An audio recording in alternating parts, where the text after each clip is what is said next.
ये घटना 14 फरवरी 2019 से शुरू होती है। कश्मीर की ठंडी दोपहर और एक सड़क जो कुछ ही पलों में इतिहास के सबसे दर्दनाक पन्नों में बदलने वाली थी। लेकिन सवाल यह है, क्या इस हमले की आहट पहले ही सुनाई दे चुकी थी? कुछ हफ्ते पहले सीआरपीएफ को एक चेतावनी मिली थी, खुफिया इनपुट, जिसमें बताया गया था कि आतंकवादी बड़े हमले की तैयारी कर रहे हैं। खासतौर पर हाईवे पर चलने वाले सुरक्षा काफिलों को निशाना बनाया जा सकता है। यह कोई साधारण सूचना नहीं थी, ये एक अलार्म था, एक चेतावनी जिसे नजरअंदाज करना भारी पड़ सकता था। जम्मू से श्रीनगर की ओर बढ़ता हुआ वो काफिला, 2500 से ज्यादा जवान, 70 से अधिक वाहन, हर गाड़ी में जिम्मेदारी, हर चेहरे पर कर्तव्य। लेकिन इस लंबी यात्रा के बीच खतरा भी उनके साथ चल रहा था, अदृश्य लेकिन घातक।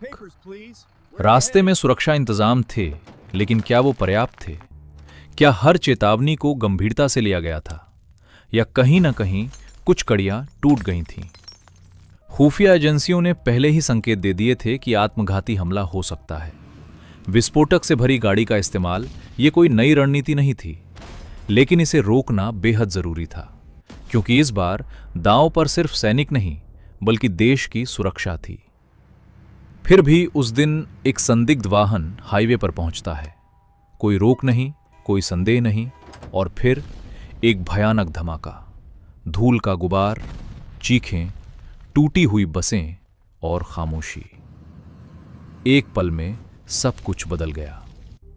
40 से ज्यादा जवान शहीद हो गए। देश स्तब्ध रह गया। लेकिन इस दर्द के पीछे एक और सवाल धीरे धीरे उभरने लगा। अगर चेतावनी थी तो कार्रवाई क्यों अधूरी रही? क्या यह सिस्टम की चूक थी, या संसाधनों की कमी, या फिर एक ऐसा निर्णय जो समय पर नहीं लिया गया?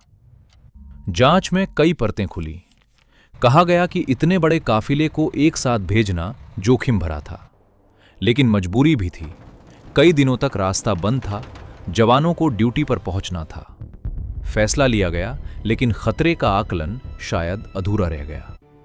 सुरक्षा प्रोटोकॉल मौजूद थे, लेकिन क्या उन्हें पूरी तरह लागू किया गया?